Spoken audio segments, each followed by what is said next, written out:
One of the most difficult things when you have complex trauma, I found, is this sense inside that I'm always on guard, that even when I should be relaxed, I'm not. And so it takes real effort to manage those things. Underneath all of that, I often find that many of us, whether it's our genetics, our story, our trauma, we are sensitive. We are sensitive to everything and everyone. And that also makes that hypervigilant state, right? If you're so ready to pounce and self-protect or just to be aware in your alarm system, and the skin on your body is very, very thin in terms of literally how you respond, maybe to medicines, to noises, to sounds, to lights. You have this just like, being on guard at all times. It is completely exhausting. So, while I'm making a Cobb salad, I thought we would talk about it. I have been trying to find new ways to connect here, and I've made over 300 something videos, and one of my greatest passions has been being in the kitchen.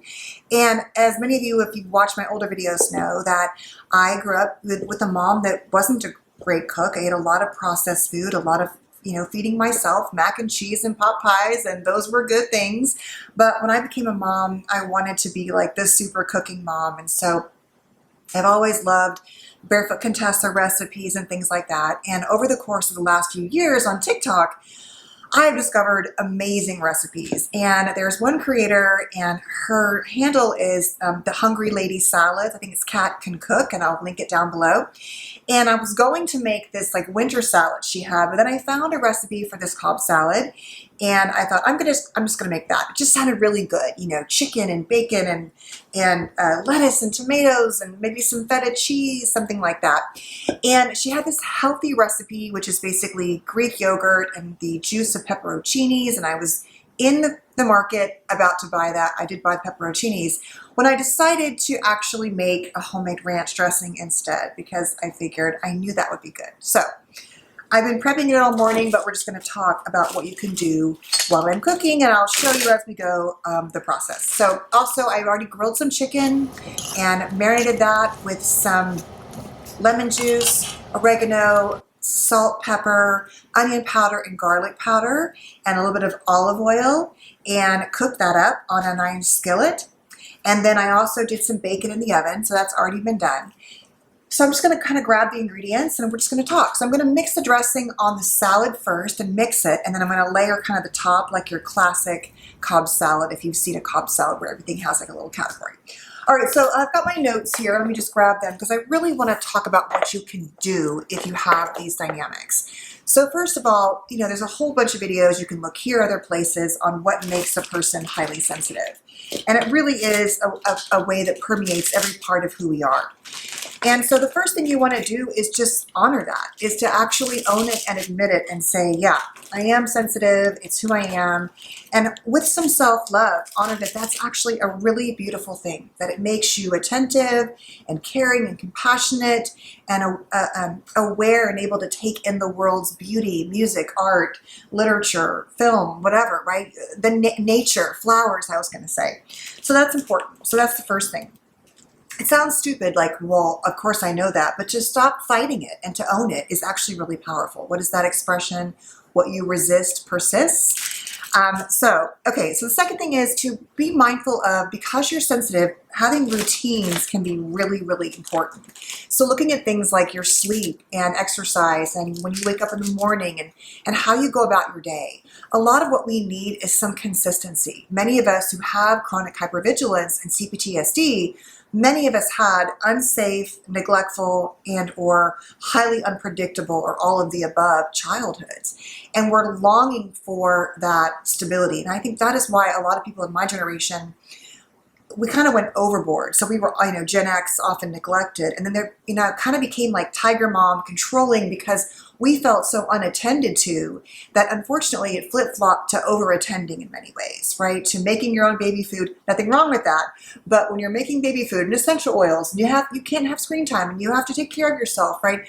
Even the moms a generation below me in my practice, I would be like, God, I thought I had it bad. You have it even worse. I think the millennial moms have had so much pressure. And so The bottom line, though, is understanding that there is a relationship between how you manage your day and your schedule and your well-being is really important. But also, you never want to be too rigid, right? It's like that Dan Siegel talks about the river of well-being, where we're flowing along. We're not getting stuck somewhere or trying to go back upstream or going under. We're trying to be flexible and make adjustments as we go. So do with that what you may, but that's important. The next thing is to look at and plan for your triggers, right? To know when you're highly sensitive to noises, sights, smells, and sounds. And by the way, this is my homemade ranch dressing, and here's my romaine lettuce. I think I just almost popped some. I'm going to mix that in with the lettuce right now while we keep talking. I will link a recipe down below also for you. I did doctor up the recipe that I found. I tend to do that. I don't tend to follow things exactly as they're made or written, so I will tell you what I added. Okay, this is kind of a thick dressing too, so you might want to thin it up a little bit. If you have buttermilk, I had to add a little bit of white vinegar and a little bit of lemon juice because I felt like it needed, and a tiny bit of milk, because it came out was more of a dip. But anyway, it's pretty good. Okay, so basically, what I was saying is you want to look at your triggers and then you want to plan for that, right? So if you know that, being in the car is going to be triggering, bring your headphones. If you know that eating with people is going to trigger, let's say, your kids if they're sensitive, let them sit at a different table. Bring things that aren't crunchy and loud as for snacks in the car. I mean, there's all kinds of things that you can do to help navigate that. So that's really important. And then you want to basically think of it as your self-protection. You're not going to be able to avoid all of those situations all of the time. But where you can, it's a way to look at protecting yourself. The next one really goes with that, which is to understand that what you are doing when you set up your life this way, you can't set up every single second of it, but that you basically are in a place where you just own it and you stop apologizing. I'm so sorry I'm this way. I'm so sorry I'm that way. It's like, look, this is how I am. I have to work on my responses, let's say, because for many of us, these responses can trigger, like in misophonia, rage. The sound of someone chewing or breathing loud, and people tend to reserve their most angry responses for their closest family members. So, but at the same time, you want to try to stop just tiptoeing around it. This is who I am. This is how my nervous system works. I'm going to try to do some things to manage it, but I'm also not going to spend every single moment feeling bad about it, right? So I am protecting myself. The next thing is to look at your inner child statements and your compassionate self, saying, all the things that you wish a parent would have said to you. So it's okay, you are who you are. Who you are is beautiful. You can take care of yourself. You can self-advocate. I'm really proud of you. I love you. Things like that. Instead of that shaming language we can have, which is like, why are you like this? And you make life so hard and things like that. So self-compassion, also Kristen Neff's page at selfcompassion.org has great exercises. You might want to check those out. I often mention those. And then you want to set up your day with breaks. This is really important. Let me grab some bowls and I'll be right back. So I'm going to put my salad in here while I start to put the toppings on, okay? So basically you want to set up your day where, ideally, which most of us don't and can't do, but even if it's just a 10-minute break of silence, where you don't go on your phone, you don't check emails, you just sit quietly by yourself, whatever it is, to try to set up your day and incorporate breaks for your nervous system. This is what you're doing. You're creating a space for your nervous system to be able to rest and to reset. And so if there's lots of noise and lots of input, it makes that really, really difficult. That might even be something like starting your day without going on your cell phone. I've been trying to do this thing where I go on Insight Timer for about 30 minutes with some kind of music, and try to just light a candle, watch the fireplace, look at the birds, have coffee, and try not to go on my phone, try not to check messages on TikTok or YouTube or email.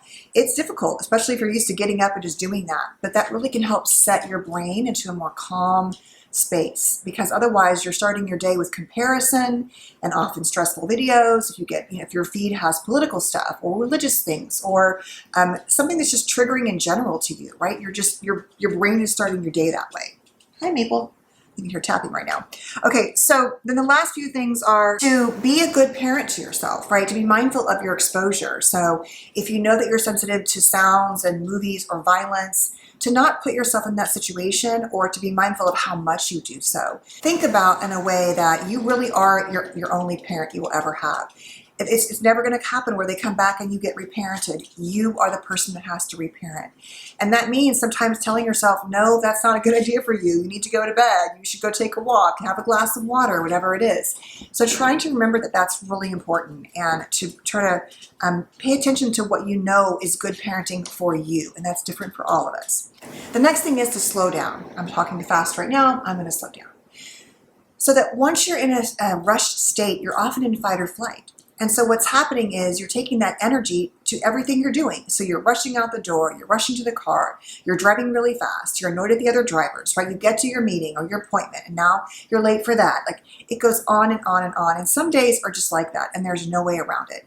But if you can try to build in an extra 30 minutes to slow down, to give yourself the space, it is absolutely worth it. For many, many years, I would get up before my kids, and it was difficult, like 5 a.m., just to have an hour or half an hour by myself before the day started with 4 kids. And it was hard. I would have to sacrifice sleep, which sometimes wasn't a great thing. But a lot of the time, I felt like if I just got up with them and started going, it was just so stressful. So slowing down can be huge. The next thing is to go out in nature. We know that being in nature is incredibly helpful. Being in blue and green environments, taking walks. I raise all my blinds so I can see the trees in the morning. It's just important to me. One of the houses I have now, I don't really have much of a view except for some trees. And I used to have more of a view. And I miss that. And so as long as I can see the green, it does something for my brain. Like I just feel so much better. So I have bird feeders now and I can see the trees and twinkle lights because I live near the beach and that's what we do. We don't have street lights in a lot of our neighborhoods. And so most of us have Christmas lights all year round. That's a whole other thing. But basically all of that is a way to kind of give my nervous system this like really slow waking up, which is not too much light. And that goes to things like direct lighting. For many of us, it's like that's the biggest curse ever, right? Is to look at having more like lamps and dimmer lights and things like that. So that goes into our next one, which is really the sensory dynamic. So setting up your environment in ways where you have maybe a little corner of peace where it's more of a kind of a nervous system break where you wherever you are in that little space, it feels peaceful. Maybe it's just your one little clean corner in your closet. Maybe it's a corner of your room. That's important. And then to look at using headphones if you need to, like I said earlier. Taking time to recover your nervous system has really been overstimulated, like you've been out to a social event. And so you need downtime, maybe taking a bath and lighting a candle before you go to bed. So you can transition your nervous system into a more calm and soothing state, or listening to music. Now along those lines, music can be really stimulating or really sad or depressing depending upon where you are and how sensitive you are. So be mindful of the playlist you're curating given where you are in a mental state at any given time. Sometimes we need to cry and get it out. Other times we need to like do something else, just try to help us move forward because we're getting stuck. And even though we need to grieve, sometimes we can't do that day or that moment. So be mindful of your exposure there. Learning self-soothing techniques, learning how to, just respond in a way that helps you feel better and create that space for yourself is really all you can do, right? So all of this goes back to that self-advocacy and to self-care and to self-compassion. But when you're highly sensitive, it really feels like, especially with a chronically difficult childhood, your nervous system is really often stuck. And I think it's more of a management issue for many of us. Some of us are never going to wake up and be completely like chill and calm all the time. We have to really make an effort to do that. So that is important. All right, so I'm going to finish my salad and then I will come back and show you the rest of it. I hope this video was helpful. I hope you'll know that whatever trauma you have in your nervous system, it's not your fault, but that you can find ways to take care of yourself and to work and heal your story and your life. So have a beautiful day, and please subscribe if you're new here and you want to get more content like this. I'm going to try to post a little more often, and also follow me on TikTok and Instagram. I'm working on that one. I might start posting on Pinterest too, but I definitely do a much better job on TikTok first and YouTube second. And so my goal is to do equally as well on YouTube, but I am so grateful you're here, and I thank you so much for indulging my little cooking and talking today, and I will see you soon. Take care and stay safe. Bye. And lastly, here is my salad. So I hope you enjoy your day too. Whatever you eat, take good care of yourself, and again, I'll see you next time.